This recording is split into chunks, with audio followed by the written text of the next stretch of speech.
Cuando nosotros vimos en las primeras clases sobre la formación de nuestro contrato de trabajo, sus elementos esenciales, también vimos los derechos y las obligaciones de las partes. ¿Ustedes se acuerdan de algunos derechos o algunas obligaciones? Los que no tengan audio, si lo quieren poner en el, en el chat, lo pueden hacer. ¿Cuáles son los derechos y obligaciones de las partes del contrato de trabajo?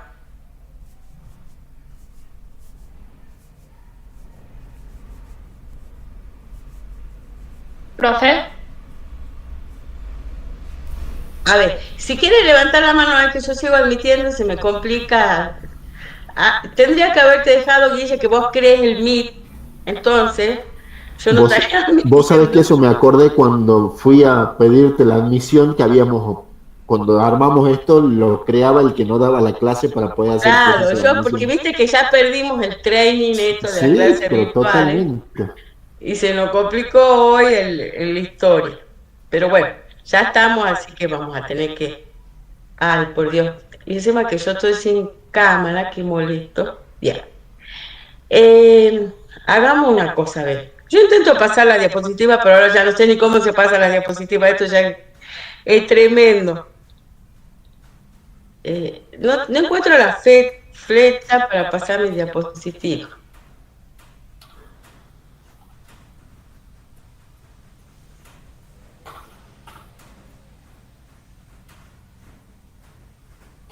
Bueno, va a estar complicado esto porque entre que yo intento organizarme y no me puedo organizar porque me llegan las admisiones. Y esperemos 5 minutitos más o 3 para que se terminen de Sí, sumar, así sí, arrancas sí, tranquila, si no te van a sí, interrumpir para que yo me constantemente. pueda terminar de organizar, los que están en el Meet, por favor, hablen la ley de contrato de trabajo, se van al artículo 208, 208 vamos a arrancar y vamos a ver en la clase de hoy desde el 208 en adelante. Ya, si están en la computadora, pueden tranquilamente, como están conectados a internet, tranquilamente pueden abrir la ley de contrato de trabajo, la actualizada en la computadora.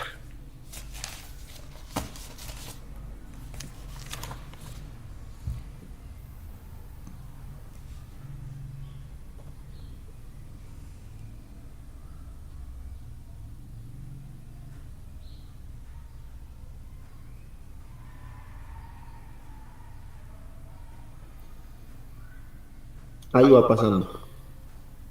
La estoy pasando, no te imaginas, me voy al mail, lo abro del mail, de ahí la paso.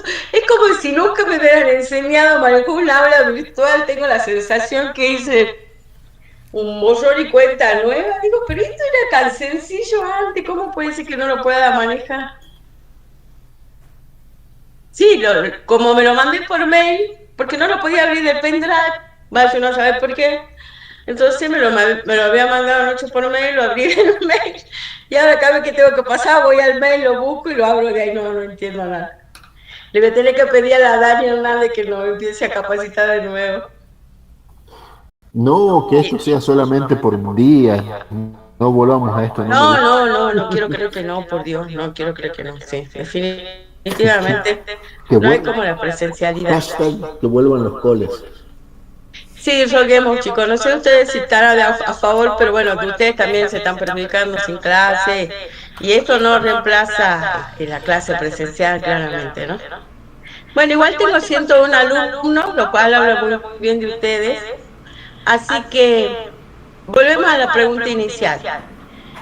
¿Qué son los derechos y las obligaciones de los sujetos que celebran el contrato de trabajo? Por un lado, el trabajador, persona humana. Muy bien, Aide, ¿cuáles te parece a vos que son?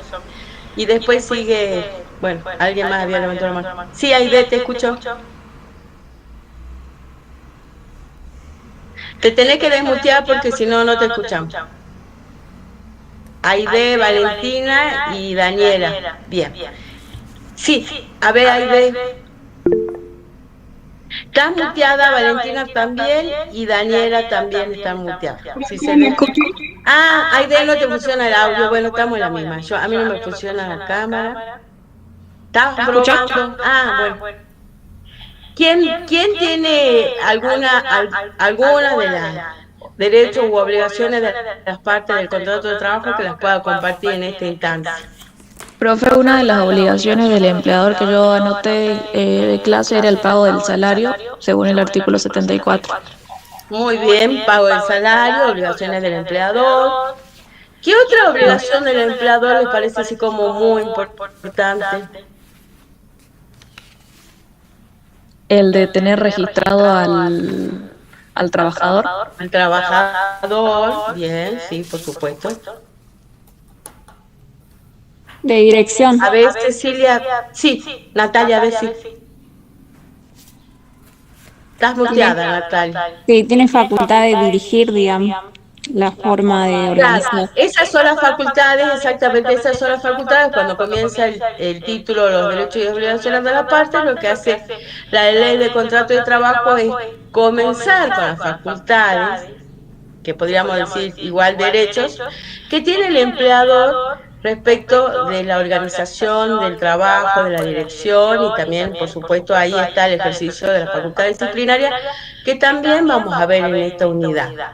Pues bien, yo porque quería que ustedes puedan visualizar los derechos y las obligaciones de las partes, teniendo en cuenta las principales obligaciones del empleador,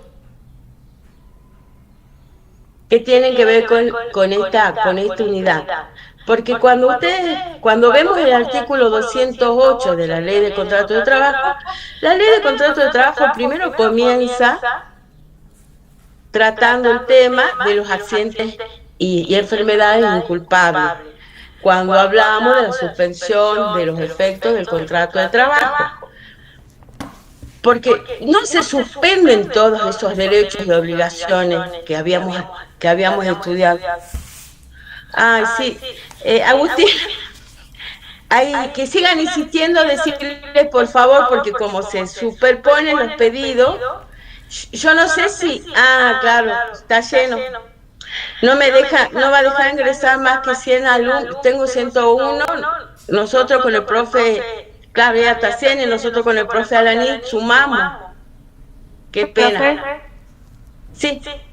No sé, yo hace rato estaba tratando de entrar del celular y no me dejaba, y lo intenté de la computadora y ahí... ¿Y te dejó? Sí, ahí recién me dejó.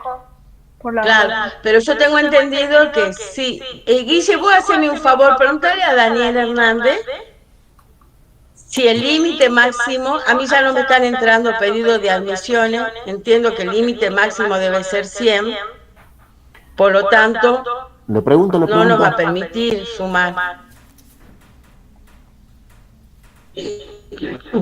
Por ahí sí es hasta 100. Ustedes les pueden avisar a sus compañeros que, bueno, vamos a tratar de subsanar esto, no sé si nos permite la cuenta de Gmail que tenemos, si nos permitiría con algún permiso especial sumar más estudiantes, pero entiendo que sí, que hemos llegado al límite. Si pudiéramos, ustedes después les dicen a sus compañeros que se queden tranquilos, que esto va a estar subido al aula virtual, obviamente, como todas las diapositivas nuestras, y que es sencilla esta unidad en la medida que ustedes van avanzando con la lectura de los artículos de la ley que nosotros vamos a revisar ahora, no les va a ocasionar demasiadas complicaciones. Y el profe que va a explicar los salarios de enfermedad, cuando la liquidación del salario de enfermedad, también va a subir la diapositiva con los ejercicios en el aula virtual. Lamentablemente, más que esto no podemos hacer. Bien. Entonces volvamos a la suspensión de los efectos del contrato de trabajo por accidentes y enfermedades inculpables.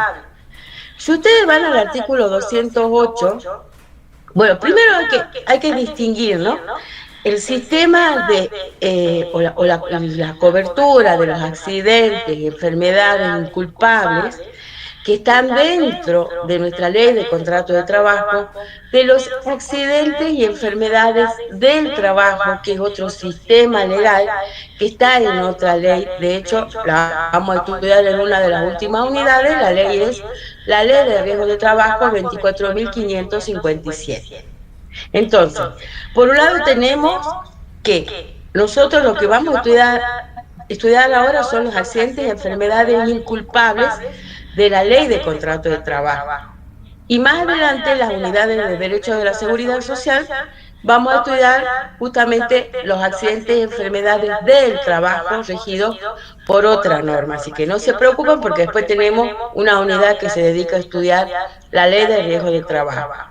¿Qué dice el 208? Y acá está el tema en cuestión. Cuando, no sé cómo, pero me está dejando que se una algo. Díganle a sus compañeros que sigan insistiendo, no sé si me deja ingresar a gente. ¿Qué dice el 208? Cada accidente o enfermedad inculpable que impida la prestación del servicio. Cuando hablamos de accidentes y enfermedades inculpables, nos estamos refiriendo a aquellos accidentes y enfermedades que no tienen que ver con el hecho del trabajo, que no han ocurrido en ocasión del trabajo, ni que han ocurrido entre el domicilio del trabajador y el lugar de trabajo, ya sea en el trayecto de ida o de vuelta. Y tampoco estamos hablando de las enfermedades profesionales, que son aquellas que están establecidas en una normativa específica que la prepara el Poder Ejecutivo, donde dice cuáles son las enfermedades que pueden contraer los trabajadores en ejercicio específico de las tareas que prestan en el trabajo, e inclusive porque también se contempla que estén expuestos a factores de riesgo que hacen que ellos contraigan esas enfermedades profesionales. Entonces, dicho esto, ya sabemos que no se trata de nada de eso, ni del accidente de trabajo, ni del accidente in itinere, ni de las enfermedades profesionales. Acá estamos en el marco de las enfermedades inculpables, que no tienen que ver con la prestación o con la ejecución del contrato de trabajo. Y entonces, yo les pregunto, ¿qué podría ser un accidente o una enfermedad inculpable en el marco de la Ley de Contrato de Trabajo? ¿Qué creen ustedes? ¿A qué llamamos nosotros accidentes o enfermedades inculpables? ¿Podría ser un accidente automovilístico? Muy bien, sí, Gustavo. Podría ser que el fin de semana nuestro trabajador, nuestra trabajadora se fueron a pasear, tuvo un accidente. Y como consecuencia de ese accidente, se fracturó, tuvo alguna complicación en su salud que implica que el lunes, que la jornada siguiente, o la siguiente jornada laboral, no pueda presentarse. O que se fueron a jugar al fútbol y por esa cosa del destino, yo sé que ustedes van al choque, algunos, no sé si todos, y en ese choque se fracturó también el trabajador o la trabajadora. Ceci. O que se fueron a bailar, que seguramente ustedes deben salir a bailar los sábados cuando hacen 2 grados bajo cero, volvieron a la casa y están congestionados, resfriados o engripados. Profe. A esas enfermedades, sí, Guille. Perdón, ahí hablé con Daniela, no está ya en la facultad, pero me dice que efectivamente el paquete que compró la facultad es de máximo 100 personas en MIT. Que la única alternativa que tenemos, si es que dan los tiempos, es que tendría que ella, cuando llegue a su casa, crear una reunión de Zoom y dejar grabando la reunión para que haya más lugares habilitados. Pero no sé si no va a ser más lío eso que lo que estamos haciendo. Sí, va a ser mucho más lío encima con mi precaria computadora, así que decirles que muchas gracias, Guille.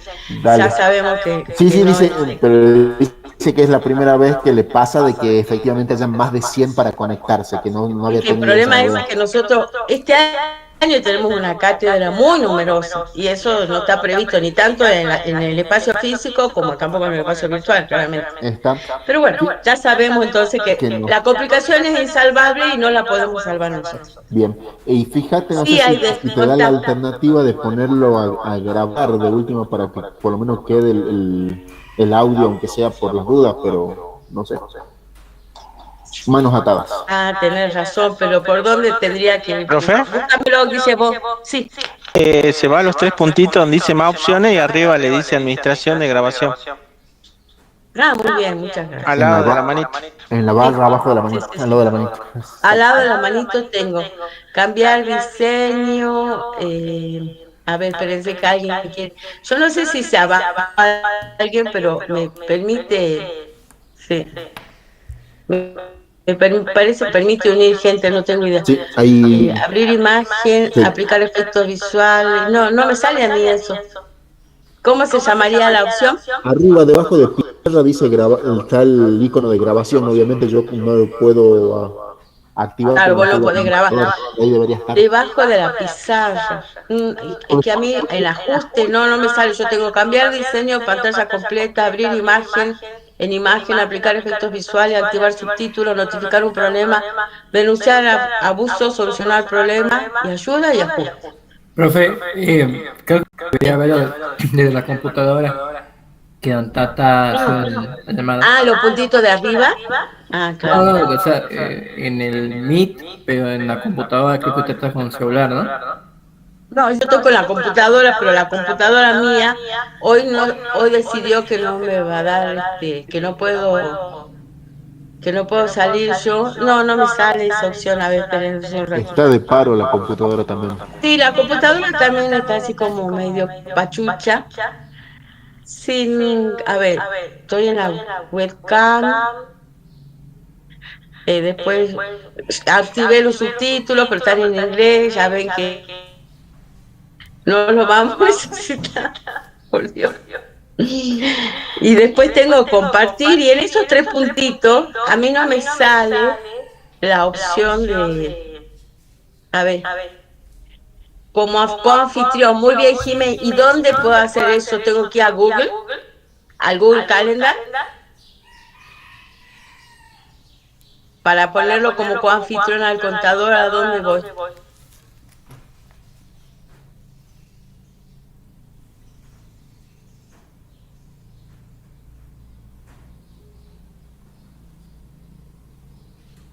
Ceci, seguí nomás, porque si no vamos a estar dando vueltas. Vamos a seguir perdiendo el tiempo, sí, van a ver clases de consulta, pueden hacer las Pues preguntas. sí, no se fijan. Vamos a habilitar todos los medios para que ustedes. Ahora intento. Ay, sí. Nada, al final de la clase podemos ver unas dudas de la última clase de feriados que explicó el contador Guillermo. Sí. Ah, bien. No me permite, los tres puntitos del contador Alaní no me permite, me pone dos opciones, quitar llamada o no ver. Así que vamos a seguir nomás porque como dice el contador, así después vamos solucionando esto de a poquito, sí. Hoy la profesora no está como muy aliada. Profe, ¿Y Daniela? Otro de los ejemplos que dijo hace rato podría ser las enfermedades por el COVID. No, eso ha sido considerado enfermedad profesional. Ah, Entonces está dentro del régimen de la ley de riesgo de trabajo. Bien. Entonces, yo les decía que una vez que se produce o el accidente o enfermedad inculpable, como dice el artículo 208, la norma se encarga de decir expresamente, no afectará el derecho del trabajador a percibir su remuneración. ¿Por qué lo dice? Porque claramente hay otras causales de suspensión de los efectos del contrato de trabajo que sí afectan el derecho del trabajador a percibir su remuneración.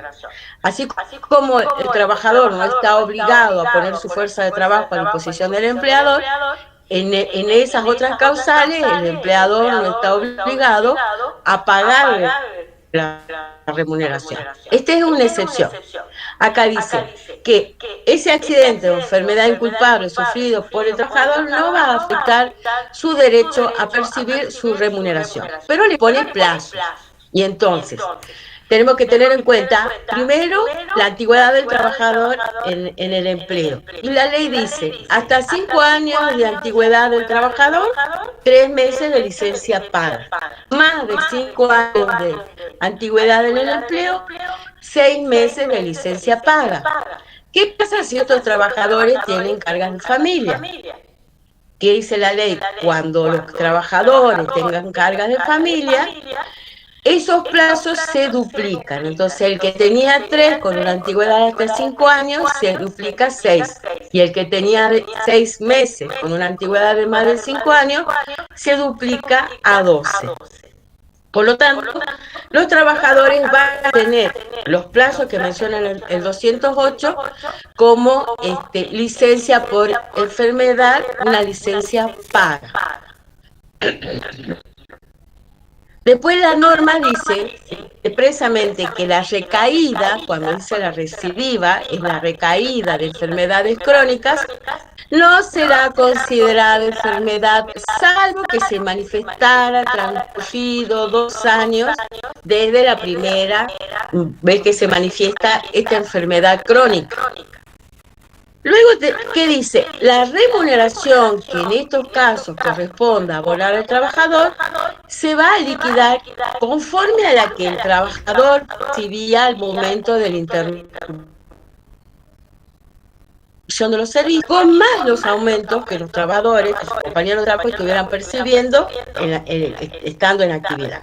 Si el salario estuviese integrado por remuneraciones variables, se liquidará en cuanto a esa parte según el promedio de lo percibido en el último semestre de prestación de servicios, no pudiendo, dice la ley, en ningún caso la remuneración del trabajador enfermo o accidentado ser inferior a la que hubiese percibido de no haberse operado el impedimento por el accidente o enfermedad inculpable. Y las prestaciones en especie que el trabajador dejare de percibir como consecuencia del accidente o enfermedad inculpable tendrán que ser valorizadas adecuadamente. Después continúa diciendo el artículo 208 al final, la suspensión, que son las otras causales de suspensión de los efectos del contrato, la suspensión por causas económicas o disciplinarias dispuestas por el empleador, no afectará el derecho del trabajador a percibir la remuneración por los plazos previstos cuando estamos hablando de una suspensión sobreviniente. Ya el trabajador estaba suspendido su contrato de trabajo por un accidente o enfermedad inculpable, entonces esas suspensiones sobrevinientes no van a afectar el derecho del trabajador a percibir su remuneración. ¿Qué tiene que hacer el trabajador cuando ha sufrido un accidente o enfermedad inculpable? O sea, lo que marca el 208 son los derechos que tienen los trabajadores, pero nosotros ya sabemos que la ley de contrato de trabajo, a cada derecho le sigue como si ustedes lo vieran en un espejo, una obligación. ¿Cuál es la obligación que tiene que cumplir el trabajador para gozar de esos derechos? Lo dice el 209. Debe dar, salvo caso de fuerza mayor, debe dar aviso de la enfermedad o del accidente y del lugar que se encuentra al empleador en el transcurso de la primera jornada de trabajo en la que él se encuentra imposibilitado de concurrir. Salvo caso de fuerza mayor. Por lo tanto, habría una pequeña ventanita en cuanto a la excepción. Si no, tiene que hacerlo en la primera jornada en la que él se tiene que presentar a su puesto de trabajo, tiene que dar de concurrir por este accidente o enfermedad inculpable. Mientras no lo haga, dice la ley, va a perder el derecho a percibir la remuneración correspondiente, salvo que la existencia del accidente o de la enfermedad fuese luego inequívocamente acreditada. A ver, ¿Se acuerdan? Se me ocurre unos ejemplos, pero bueno. Cuando se produjo el alud en Volcán, que se llevó, de hecho, bueno, se llevó casas, se llevó gente, ustedes son muy chicos, capaz que no se acuerdan. En el 2000, bien, Sí, profe. habíamos terminado, creo que fue en enero de 2016, enero del volcán, y ese alud provocó justamente casi que desaparezca Volcán, y había gente en la ruta que estaba transitando, que intentaba llegar desde San Salvador al norte. Trabajador que había ido a pasar el fin de semana a Tilcara, que se estaba volviendo a San Salvador de Jujuy, y lamentablemente tuvo un accidente o por culpa de la luz, digo, eso, como es un hecho público y notorio, luego que se iba a tener que acreditar que estaba al momento de producirse la luz, luego sí se le van a reconocer los salarios por causa de accidente o enfermedad inculpable. Y dice también la ley de contrato de trabajo en el artículo 210, que el trabajador está obligado a someterse al control que se efectúe por el facultativo designado por el empleador. ¿Yo qué hago? Yo trabajador o trabajadora con una enfermedad inculpable o accidentada, yo doy el aviso en la primera jornada en la que me veo imposibilitado de asistir y adjunto un certificado médico. Cumplo con mi carga, como dice el 209, pero no obstante eso, la ley de contrato de trabajo faculta al empleador que un médico de la empresa se presente en el domicilio del trabajador, o si no, que el trabajador tenga que ir al servicio de medicina de la empresa para justificar su inasistencia, porque ellos en definitiva también hacen el control de ausentismo de las empresas. ¿Qué pasa una vez que vencen los periodos de... O sea, una vez que se vencen los 6 meses, los 12 meses, los 6 meses y los 12 meses de las licencias, cuando el trabajador tiene hasta 5 años de antigüedad o más de 5 años de antigüedad, cuando se le suman por cargas de familia? El artículo 211 de la Ley de Contrato de Trabajo crea un instituto específico en favor del trabajador que le llama conservación del puesto de empleo. ¿Qué significa esto? Que cuando se vencen los plazos de licencia paga, y si el trabajador no está en condiciones de reintegrarse, de reincorporarse a su puesto de trabajo, el empleador está obligado durante el plazo, ese es el plazo de conservación del puesto de empleo, que se cuenta desde que vencen los plazos de licencias pagas. Ahora bien, vencido este plazo de conservación o de reserva del puesto del empleo, dice la ley, la relación de ese contrato de trabajo va a subsistir hasta tanto que alguna de las partes decide y notifique a la otra su decisión de extinguir ese contrato de trabajo, y en ese caso, quien decide extinguirlo y notifique a la otra no tiene obligación, ninguna responsabilidad indemnizatoria. Entonces tenemos, se vencen los plazos de licencia paga, comienza a operar la licencia sin goce de haberes por un año, que se cuenta justamente, que se computa a partir del vencimiento de los plazos de licencia paga. Durante ese plazo de un año, el trabajador no tiene obligación de concurrir a su puesto de trabajo y el empleador no tiene obligación de pagar remuneración. Su deber se limita a conservar el contrato de trabajo para que cuando el trabajador se pueda reincorporar, lo haga en el mismo puesto que se estaba desempeñando.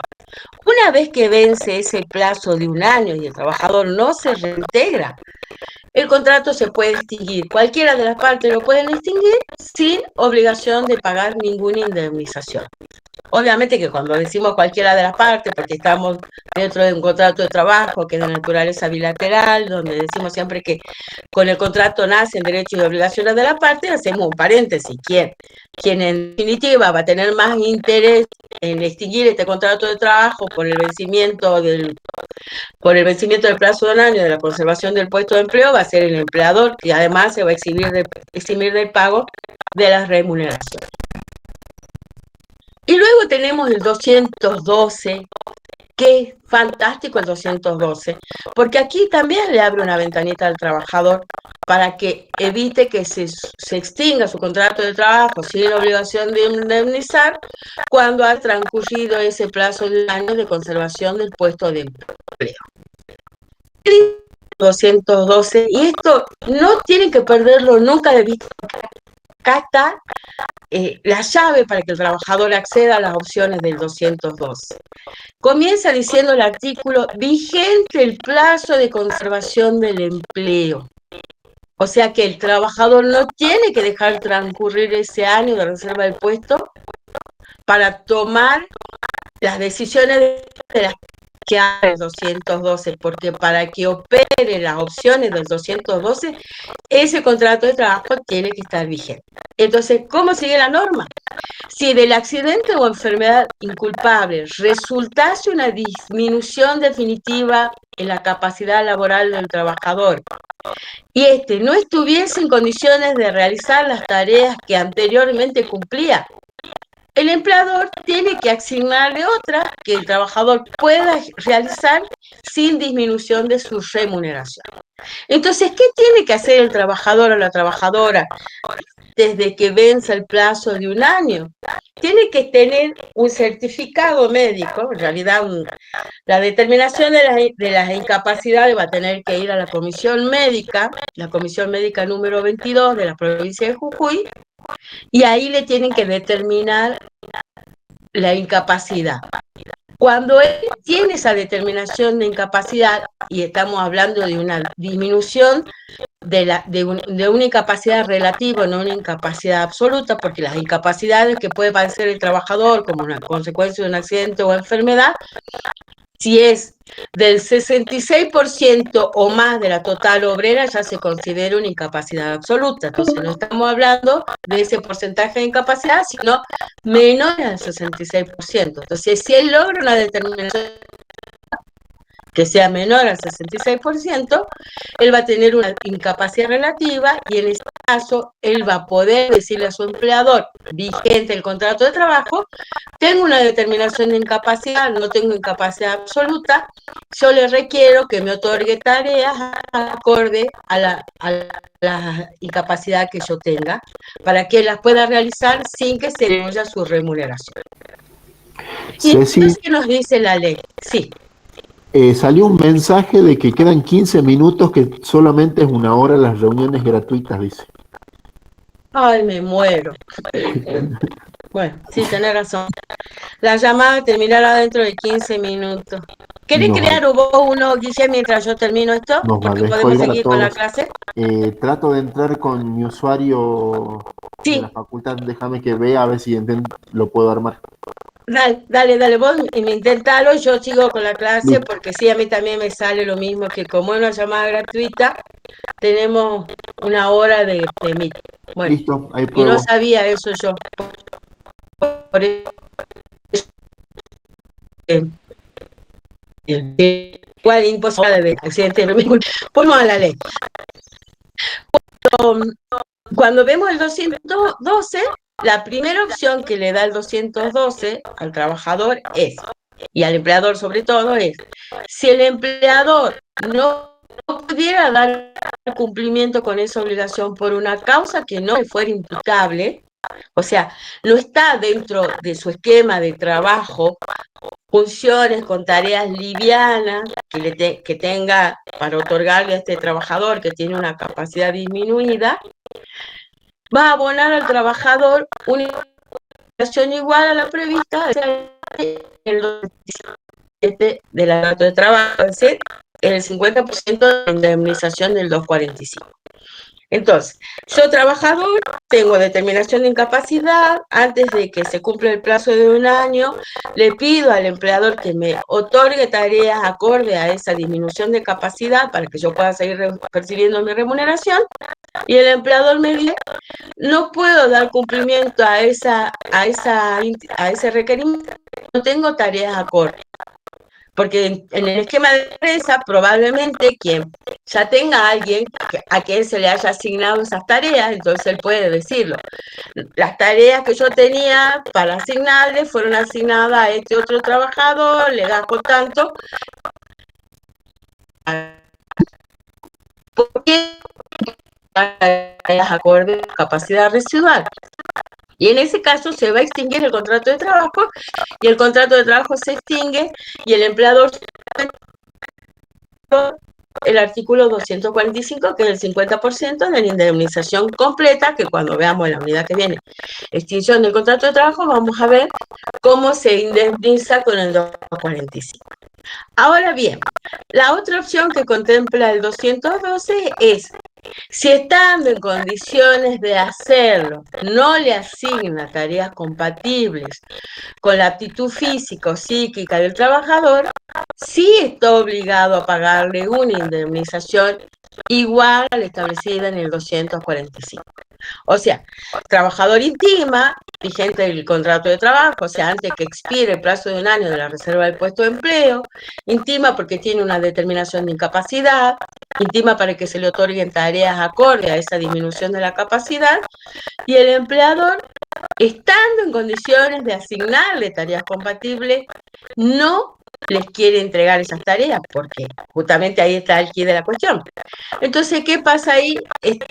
Se extingue el contrato de trabajo y el empleador está obligado a pagarle la indemnización completa, de la que habla que la indemnización tarifada es 245. Ahora, y la tercera opción es que si justamente el trabajador fue de la comisión médica número 92 y de la comisión médica número 92 le dijeron que tiene una incapacidad absoluta, que esto es lo que yo le decía, que arranca en el 66% de la total obrera, ese trabajador ya no puede reincorporarse a su puesto de trabajo, ya no puede pedir que se le otorguen tareas acorde a la disminución de su capacidad. Por lo tanto, acá se extingue el contrato de trabajo y el empleador está obligado a pagarle también la indemnización tarifada en el 245 de la Ley del Contrato de Trabajo. El artículo 212 concluye diciendo que este beneficio no es incompatible, no colisiona con otros beneficios que le otorguen estatutos especiales o convenios colectivos, e inclusive un trabajador que tiene una incapacidad absoluta, a quien el empleador le ha abonado la indemnización completa del 245 y ha extinguido ese contrato de trabajo, ese trabajador inmediatamente va a tener acceso a la jubilación por invalidez del régimen previsional de la 24.241.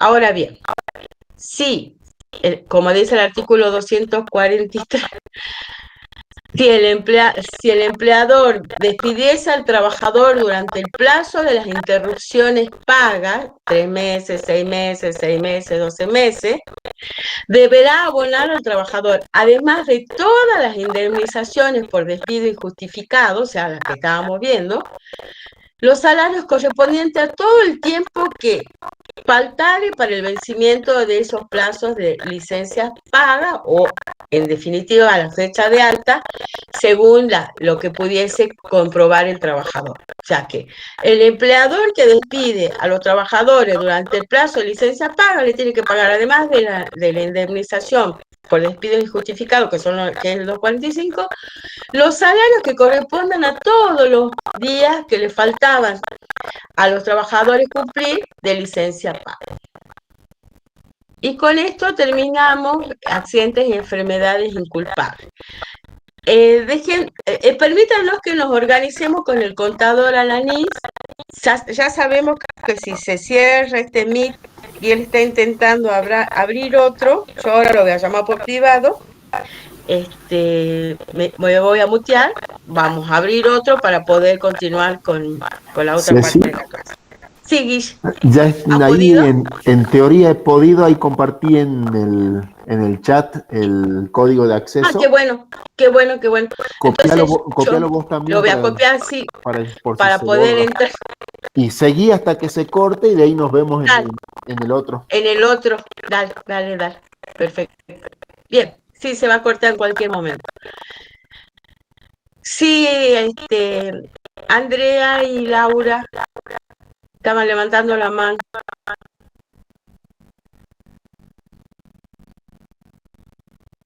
Bueno, no es que la verdad es que la virtualidad nos plantea estos desafíos que yo hace mucho, como no estamos dando clases virtuales, ignorábamos que también teníamos un cupo de alumnos. Bueno, con esto tenemos abordado lo que es accidentes de enfermedades inculpables.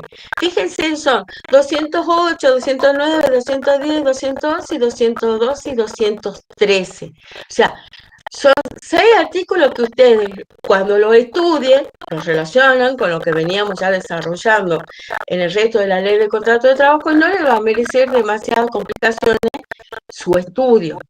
Y aún, si tienen alguna duda, nos van a, nos van a consultar para el parcial. Bien. Que dicho sea de paso, no sé si ya se lo hemos anunciado, pero si no se lo subo al aula virtual, nosotros tenemos previsto el parcial para el 30 de septiembre, ¿verdad? Si no sabían, están notificados el 30 de septiembre, que es lunes, nosotros vamos a tomar el primer parcial que va a incluir todo derecho individual del trabajo. Por eso es importante que avancemos con el dictado de las asignaturas, porque después a nosotros se nos iba a complicar. No tenemos cómo recuperar clases porque todas las aulas están ocupadas y porque nosotros también tenemos compromisos laborales y demás. Entonces, realmente sí nos perjudica los paros, pero bueno, vamos a tratar de solucionarlo con la consulta que ustedes hagan en el aula virtual, subiéndole las diapositivas que tenemos para que ustedes para que puedan ir estudiando la asignatura. Bien, a partir del 214, la ley nos menciona la suspensión de los efectos del contrato de trabajo por servicio o convocatorias especiales. ¿Qué significa eso? Nosotros en Argentina teníamos, hasta la causa Carrasco, el servicio militar obligatorio. Entonces, cuando el servicio militar es obligatorio, ahora ya no es obligatorio, pero sí la ley contempla que podría suspenderse también por el caso de convocatorias especiales. ¿Qué dice el 214? El empleador está obligado a conservar el empleo al trabajador cuando éste deba prestar el servicio militar obligatorio, ya sea, acá tenemos por llamado ordinario, o movilizaciones o convocatorias especiales. ¿Desde cuándo? Desde la fecha en que lo convocan hasta 30 días después de concluido ese servicio. De conservar al trabajador su puesto, no de de conservar. En tiempo de permanencia es el tiempo en que el trabajo es considerado periodo de trabajo a los efectos del cómputo de su antigüedad. Se toma entonces como periodo de trabajo a los efectos de la antigüedad, y después al contador nos va a explicar para qué nos serviría este cómputo. El tiempo de permanencia en el servicio, no obstante, dice la ley en la parte final, no será considerado para determinar los promedios de remuneraciones a los fines de la aplicación de las mismas disposiciones. Sí sirve para el cómputo de la antigüedad, no para determinar los promedios de remuneraciones. Luego, me sorprende que no se haya caído todavía esto, pero bueno, esperemos que no se cierre.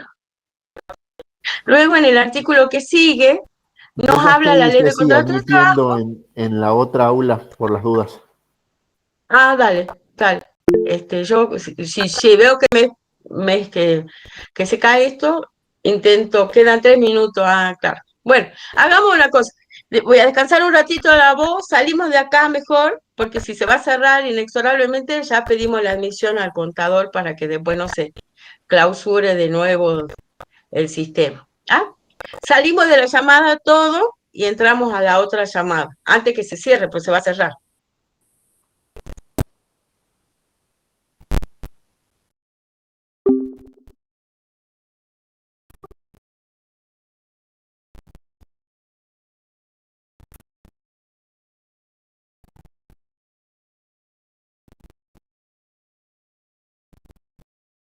Busca mi power de nuevo.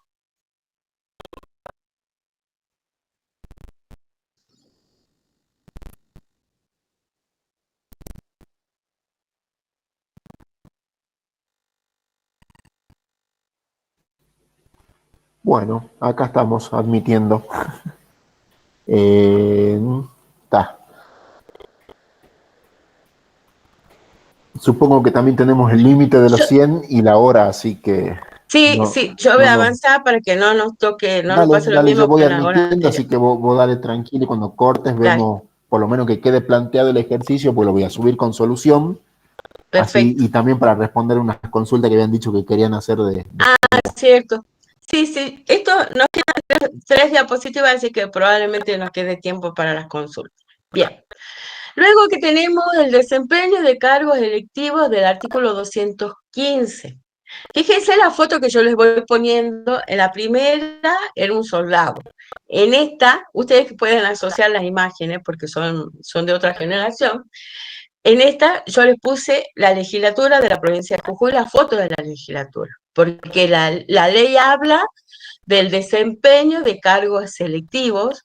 De hecho, el artículo 215 dice expresamente que los trabajadores que por razón de ocupar cargos electivos en el orden nacional, provincial o municipal, o sea, se refiere tanto a diputados nacionales como senadores nacionales, diputados provinciales, porque nosotros tenemos una legislatura unicameral que solamente la integran diputados provinciales, o cargos municipales, como en el caso de los consejos deliberantes, y si los trabajadores dejaran de prestar servicio para un empleador porque ha asumido el ejercicio de esos cargos, también tienen derecho a la reserva del empleo por parte del trabajador desde que han asumido el cargo y tienen derecho también a su reincorporación hasta 30 días después de concluido el ejercicio de sus funciones.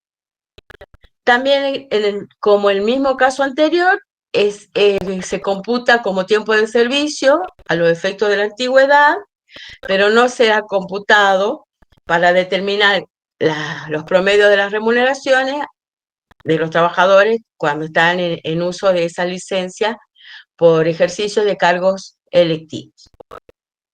Ahora bien, el artículo 216 de la ley dice, si después, y se me fue, si producido el despido o no reincorporación del trabajador que se encontrara en uso de esa licencia por convocatorias especiales o por cargos electivos, si se produce el despido o no reincorporación, el trabajador tiene derecho a reclamar el pago de las indemnizaciones que le corresponden por despido injustificado. ¿Qué pasó acá? Venció el plazo de la convocatoria especial, venció el cargo electivo del trabajador o de la trabajadora, y dentro de los 30 días del vencimiento no fue reincorporado a su puesto de trabajo, él tiene derecho a reclamar las indemnizaciones por despido injustificado. O sea que acá se considera que el empleador ha dispuesto el despido sin justa causa de ese trabajador y por lo tanto le corresponde al trabajador la indemnización tarifada del artículo 245 de la Ley de Contrato de Trabajo, con la falta o también con la indemnización por falta u omisión del preaviso del artículo 231, 232, o de los estatutos profesionales o convenciones colectivas de trabajo, que en realidad todo se rige por la Ley de Contrato de Trabajo, y a los efectos del cálculo de dichas indemnizaciones, la antigüedad computable sí va a incluir el puesto de la reserva del empleo. Para esto sí sirve ese cómputo que dice el artículo 214.15. Luego, ¿qué tenemos? Bueno, cuando veamos el 217, cuando veamos la ley 23.551, que es la ley de asociaciones sindicales, vamos a ver cuál es la tutela sindical de los representantes gremiales. Ahí ya estamos dentro de otra representación. No son representantes electivos del Congreso de la Nación, sino son representantes gremiales que también llegan por elección. Y en ese caso, ellos también tienen derecho a gozar de la reserva del puesto por parte del empleador y su reincorporación hasta 30 días después de concluidos los ejercicios de sus mandatos en las comisiones directivas de los gremios. También, como en el caso anterior, el periodo de la reserva del puesto será computado a los efectos de la antigüedad, pero no hacia los efectos del cálculo del promedio de las remuneraciones. Y ahora sí llegamos a las suspensiones por causas económicas y disciplinarias. Nosotros acá, fíjense, tenemos, bueno, ahí le había puesto los del 217, acá en el artículo, en las causas, la suspensión por causas económicas y disciplinarias, y se va a pasar cuando quiera, pero no importa, ya lo voy a agarrar. Ahí está. Acá sí tienen que contemplar lo que dice el artículo 218 de la Ley de Contrato de Trabajo. Para que el empleador pueda suspender el contrato de los trabajadores por causas económicas o disciplinarias, se tienen que respetar los requisitos del artículo 218. Habla de los requisitos de validez, que son, tienen que tener justa causa, tienen que tener un plazo fijo y máximo, y tiene que ser notificada por escrito. El artículo 219 dice, se considera que tiene justa causa la suspensión que se deba a falta o disminución de trabajo no imputable al empleador, o por razones disciplinarias, o por fuerza mayor debidamente comprobada. A ver, nosotros acá ustedes tienen que relacionar, por un lado, el ejercicio de las facultades disciplinarias que habíamos visto justamente cuando estábamos viendo los derechos y obligaciones de las partes. Ahí ustedes tenían que el ejercicio de la facultad disciplinaria era potestativo del empleador, era una facultad del empleador. Para que esa facultad disciplinaria sea ejercida dentro del marco de la Ley de Contrato de Trabajo, que es el marco legal, el empleador tiene que respetar estos tres requisitos.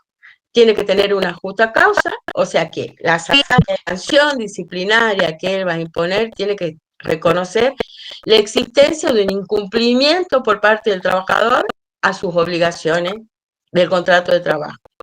Esa es la justa causa. También que tiene que tener un plazo fijo y máximo.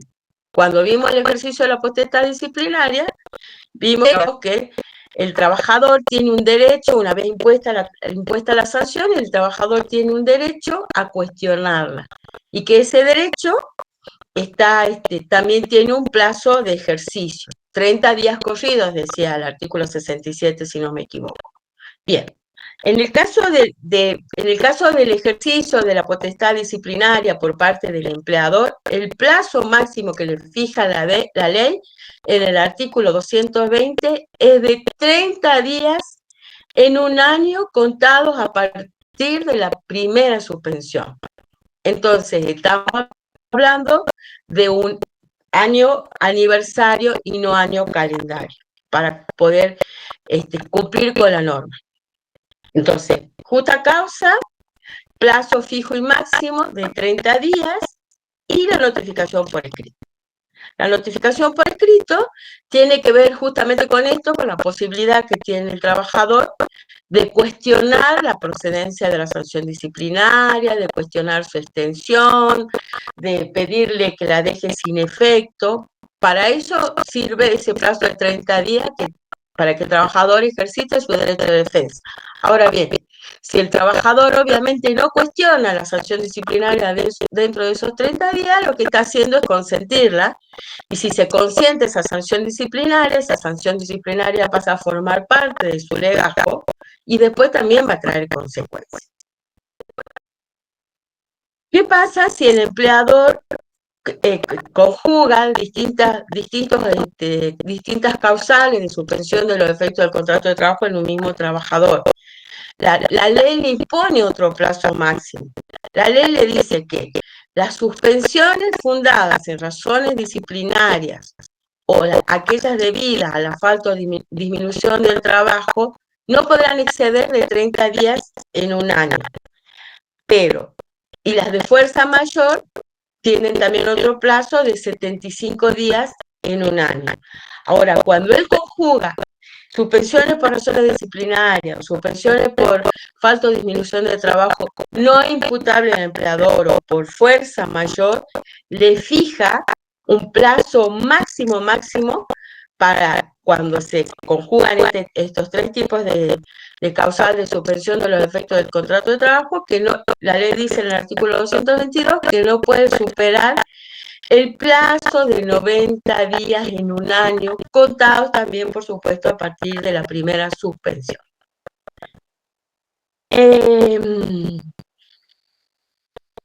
Ahora bien, cuando la suspensión por causas económicas, por falta o disminución de trabajo, dice la ley, no imputable al empleador, y que también después habla de una suspensión por fuerza mayor, cuando se trata de falta o disminución de trabajo no imputable al empleador, es eso.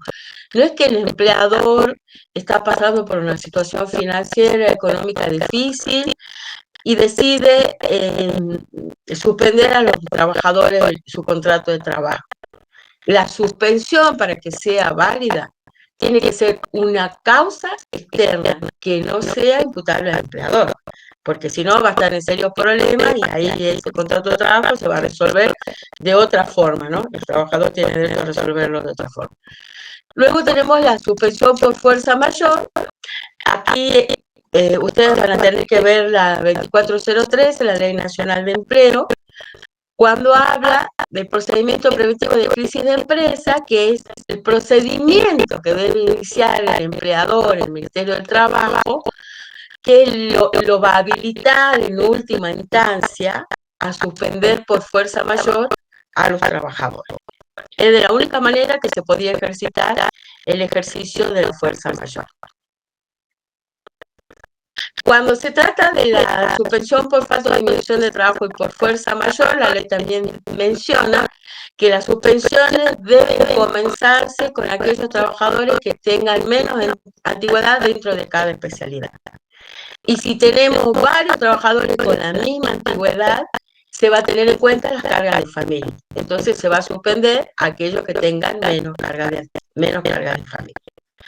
Y luego, en el artículo 222, la ley prevé que toda suspensión dispuesta por el empleador, ya sea por causa disciplinaria, falta o disminución de trabajo, fuerza mayor, que excedan los plazos previstos o que en su conjunto superen los 90 días en un año, darán derecho al trabajador a considerarse despedido. O sea que el mismo trabajador, si el empleador viola los plazos de suspensión que están establecidos en la ley, puede considerarse por despedido y en este caso reclamar sin justa causa y reclamar las indemnizaciones que le corresponden por el artículo 245.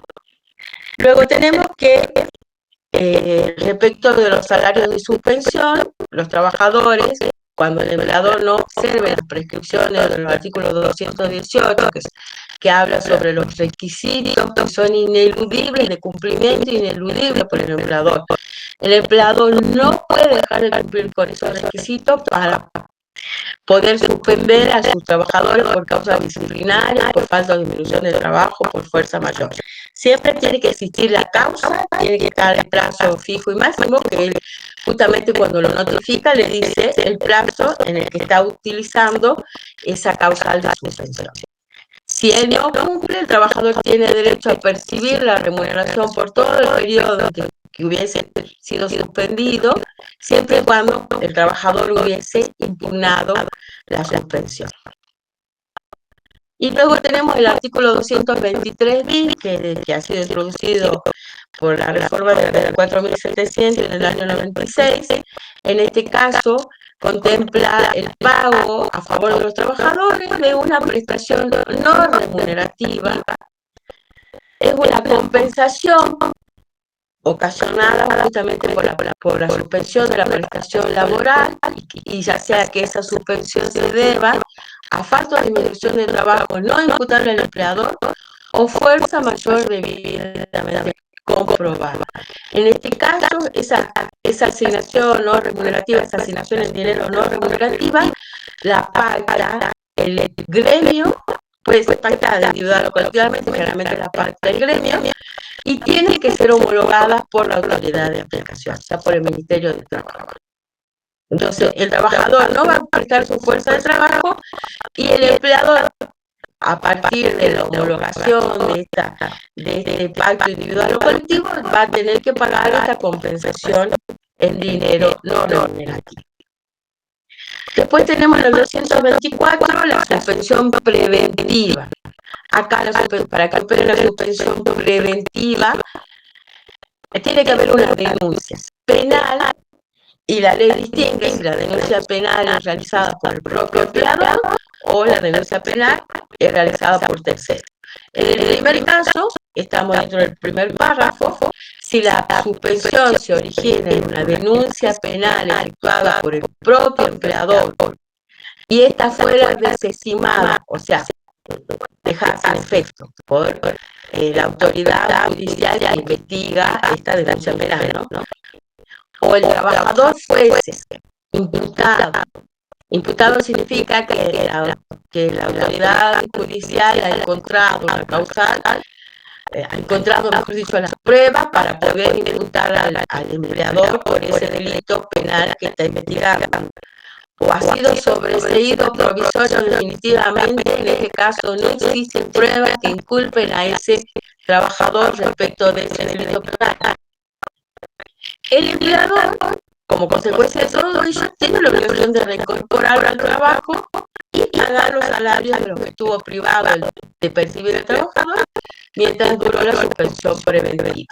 ¿Saben qué? Y acá la ley de contrato de trabajo le otorga la facultad al trabajador para determinadas circunstancias usar el despido indirecto para extinguir ese contrato de trabajo. Salvo que el trabajador quisiera darse por despedido, y en ese caso él va a reclamar el pago de la indemnización del 245.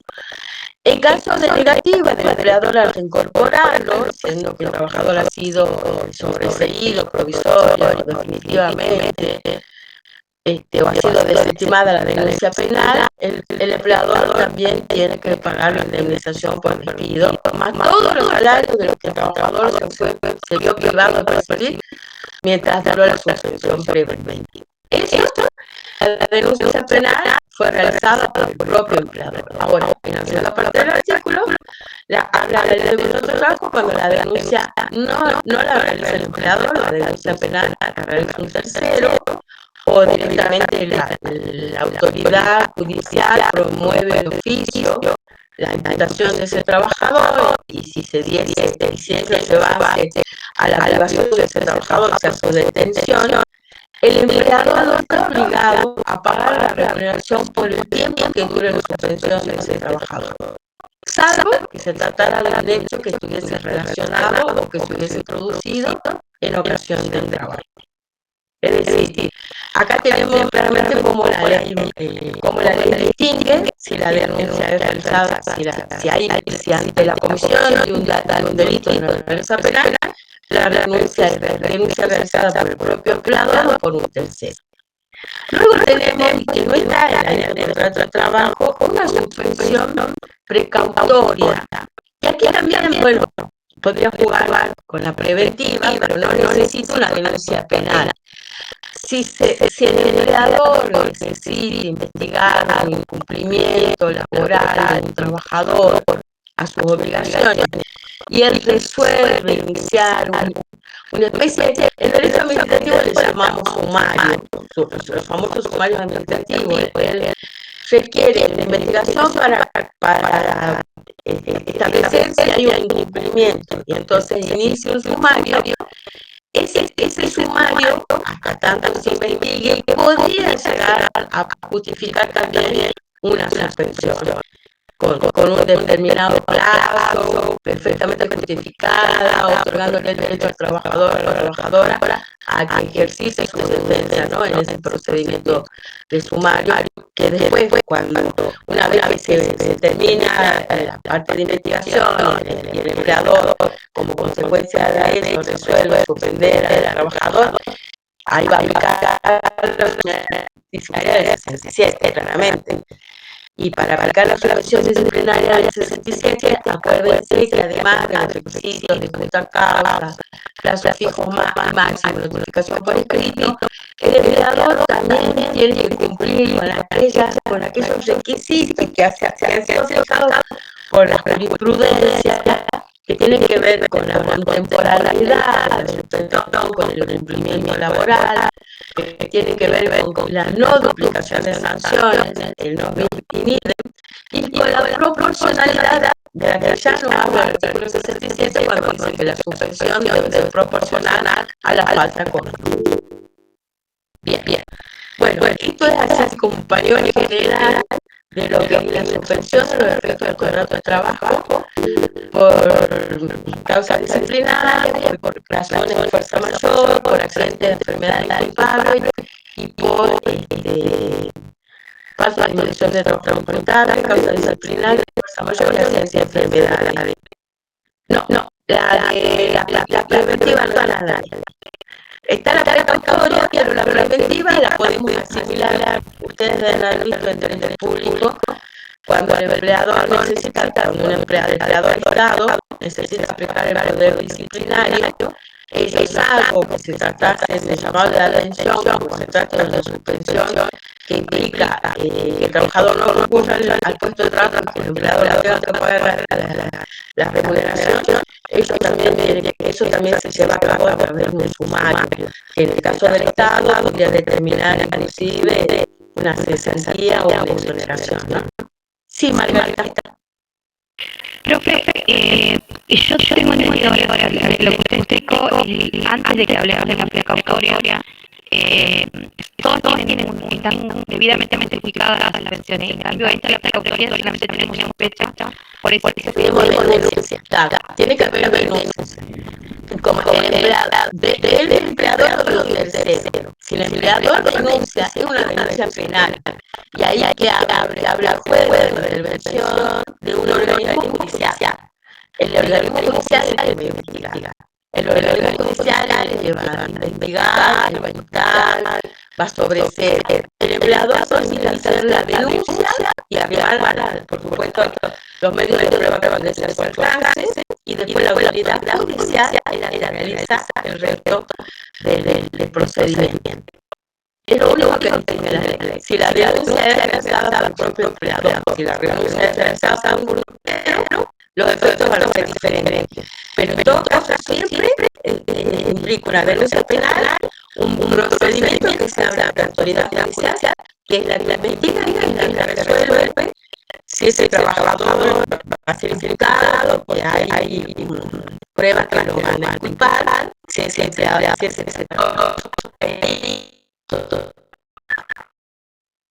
porque existe la prueba, pero decide la autoridad penal, judicial penal.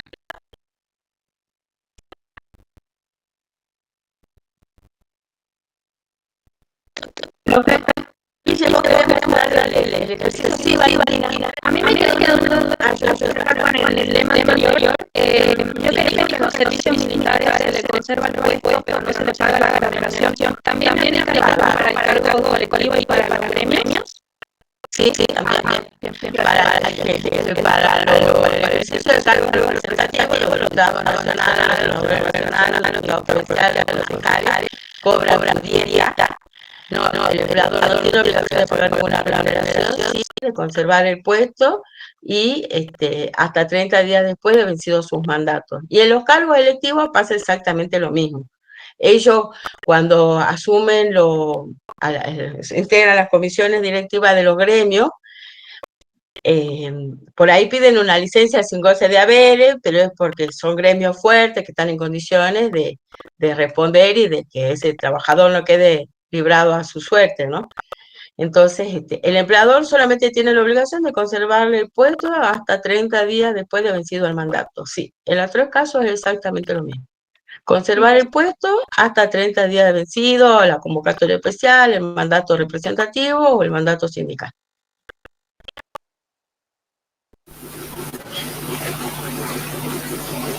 Esa es una... Bueno, como las suspensiones, sí, a ver, las suspensiones, sobre todo las suspensiones por fuerza mayor. Las suspensiones por fuerza mayor, cuando se produce la fuerza mayor, a los empleadores prácticamente les cuesta mucho conseguir que en el Ministerio del Trabajo se lo habilite, se lo autorice a las suspensiones por fuerza mayor. Estamos hablando de empleadores con muchos trabajadores, entonces la ley ha previsto esta asignación del artículo 223 bis. Entonces el empleador le dice, que serán pactadas individual o colectivamente, le dice al trabajador o al gremio, mirá, en este mes, a ver, ¿qué actividad podría ser que tengamos? ¿Se acuerdan cuando había, creo que, sí, en algún momento hubo merma del ingreso de gas, nosotros no estábamos produciendo el gas en cantidades para satisfacer el mercado interno, y había ciertas actividades que se han resentido. Por ejemplo, se me ocurre el caso de los que de los que cargan gas a los vehículos, las estaciones de servicio. Entonces, si esa actividad se ve resentida por una medida nacional que va a priorizar la calefacción de los hogares respecto de las empresas, entonces ellos pueden llegar a pactar en forma individual con los empleadores, ¿no? En forma individual con cada trabajador, en forma colectiva con los gremios, el goce de una compensación dineraria por el tiempo que dure la suspensión, que claramente no va a ser igual a la remuneración que venía percibiendo el trabajador, pero como surge de esa negociación, porque para que haya una compensación, el empleador va a tener que negociar con el gremio, con los trabajadores individualmente, al cabo de esa negociación va a surgir un monto de compensación dineraria y esa negociación va a tener que ser homologada, y entonces él va a poder realizar las suspensiones que no podría ser de otra forma, porque no va a obtener el procedimiento preventivo de crisis de empresa que yo le mencionaba hace un rato. Es un procedimiento largo, lleno de requisitos que no se llegan a cumplir, entonces casi ningún empleador puede concretar con éxito ese procedimiento. Esto le abre una posibilidad: negociar la suspensión con sus trabajadores o con los gremios, ofrecer el pago de una compensación mientras dure el plazo de suspensión. Una de las situaciones donde se aplicó el 223 bis fue con COVID, justamente, que venían preguntando. Con la pandemia. Claro, si bien el COVID después fue declarada como enfermedad profesional, el pago en la medida del DISPO y el ASPO eran con el 223 bis. Claro, hasta que se consideró enfermedad profesional, tenés razón. Sí, porque de esa forma también nos permitían los sistemas de seguridad social informarlo como no remunerativo y que no cotice a ninguno de los sistemas de seguridad social. Que no haga aporte. Exacto. Y eso era un dinero bruto sin descuentos que iba al bolsillo del trabajador, y después obviamente empezaron a salir los engendros que inventan los sindicatos hasta que volvimos a la normalidad en teoría. Claro, tienes razón, es el ejemplo más concreto y más cercano en el tiempo. Pregunta Luciana. Sí. Algo del presentismo preguntó Luciana. Si esto no te diera liquidación del presentismo. Bueno, hagamos una cosa, si les parece. Les muestro el enunciado del ejercicio. Esperen, yo voy a poner la cámara. Si no... Vos porque tenés cámara, muy bien. Yo tengo la cámara. Les veo si puedo compartir el Excel con el ejercicio. Obviamente lo subo, va a estar resuelto. La recomendación siempre es: no miren la solución antes de tratar de hacerlo. Traten de hacerlo porque se van a dar cuenta si se han equivocado, y con la solución en la mano van a poder corregir un error. Ahora, si van derecho a la solución, se van a perder la mitad de la idea, ¿sí? Voy a compartirlo. Igual, insisto, lo cargo hoy mismo en un Ju virtual, así lo tienen disponible. Bueno, ¿lo están viendo? Sí, se ve perfecto. Perfecto. Bueno, lo que estamos tratando de hacer con el ejercicio es simplemente, y tan complicado como aplicar el 208 a una liquidación, ¿sí? Obviamente, vuelvan a ver el material o lean un poquito, así esto termina de tener sentido. ¿Cuál es la idea del ejercicio?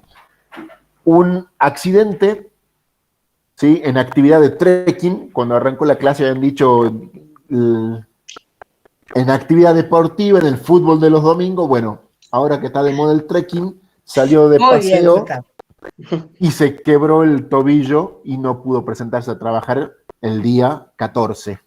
¿Está? Ese es el enunciado. El accidente fue el 13, el que era domingo, el 14 que era lunes tenía que presentarse a trabajar y no fue. Presenta certificado médico con la prescripción de recuperación en 45 días, ¿sí? Cuando se dan este tipo de situaciones, normalmente el primer certificado es un tentativo del tiempo de recuperación. Puede ser más, puede ser menos, dependiendo cómo se hace el proceso de recuperación y en qué consiste. Cuando hay cirugía, cuando hay fisioterapia y todo esto, hasta que no esté el trabajador en condiciones, esta primera fecha es una aproximación, ¿sí? Acá, para que no nos metamos en ese lío de tener que tener 3, 4 o 5 certificados médicos, tomamos el primero, donde se verifica el estado del tobillo, está fracturado, y en 45 días se supone que se reintegra. ¿Por qué estos datos? Antes de ver los números. Necesitamos saber cuándo comienza la licencia. En función de ese certificado necesitamos saber cuándo debería reintegrarse, y con el dato de antigüedad y cargas de familia poder definir la extensión de la licencia paga, que es lo que hemos visto al principio hoy día, ¿sí? Déjenme ver.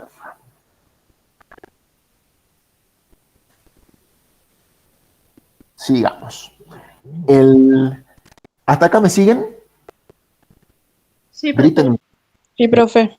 Perfecto. Entonces, dentro del ejercicio, que al final les voy a mostrar qué es lo que estamos pidiendo, es justamente esto: cuándo inicia la licencia, cuándo termina y cuánto debería ser la duración máxima prevista teniendo en cuenta la antigüedad y cargas de familia. Porque esta evaluación la tenemos que hacer antes de practicar la liquidación, porque teniendo este plazo de licencia paga, yo tengo que tener ese parámetro como límites. Si la licencia se extiende más allá de ese plazo, ya la situación pasa a ser, como dijo la profe, reserva de puesto, y ahí ya no tenemos remuneración. Con lo cual, la licencia paga solamente existe en la medida de los plazos del 208. Siguiendo, la remuneración que propongo acá es la de septiembre 2024, es decir, la del mes anterior al accidente, mes completo trabajado, básico, el complemento de servicio es un 12% sobre el básico, el presentismo un 10% sobre el básico, y la antigüedad del 1% por año de servicio. Obviamente les voy a dar el dato, ya lo vemos, en qué fecha ingresó a trabajar. Esto nos da el valor de la remuneración bruta. ¿Qué más nos está faltando para tener completo septiembre? Los escucho.